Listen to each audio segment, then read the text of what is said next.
I'm driving the Volvo XC90 D5, and believe it or not, this second generation was launched in 2015, so it's already halfway through its working life. So we can expect a facelift model in 2019, and it's rumoured in 2022 there'll be an all-new XC90 with no diesel derivative.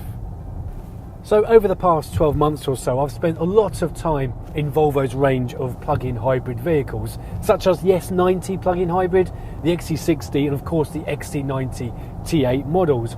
But I wanted to go back to basics and get back into a diesel model, just to find out what we're going to be missing when it's scrapped in 2022.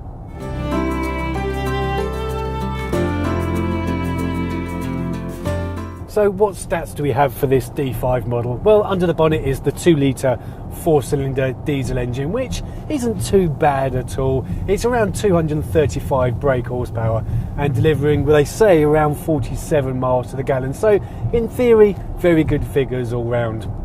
I suppose the main differences between this D5 and the T8 is power.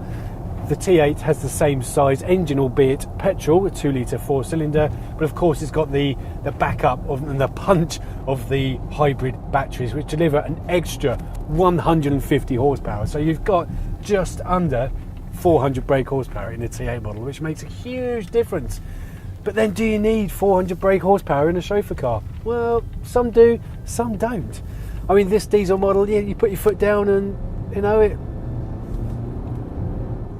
it's quiet, it's refined, and that's 70 miles an hour. So you don't need any more than that, do you? Do you?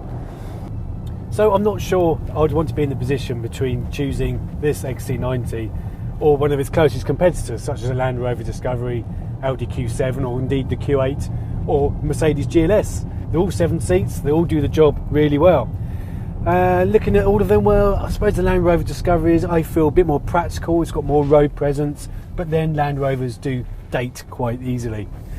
The advantages of this Volvo is that it's so modern. You know, it was designed to stand the test of time, and I think it has. It's 4 years old. That's quite a long time in a car's lifetime, and it's still fresh. It still works really well. The infotainment system is smooth, it's slick, it does everything you want it to do. And, you know, I just think it's streets ahead of most of its competitors. And I suppose the downfall with the T8 as well is that it only has a 55-litre fuel tank. So you fill that with petrol, your range is really only going to be realistically about 250 miles, which isn't that great. So unless you're a city chauffeur and you really use that battery to its full capacity, then I think the D5 is the one for you.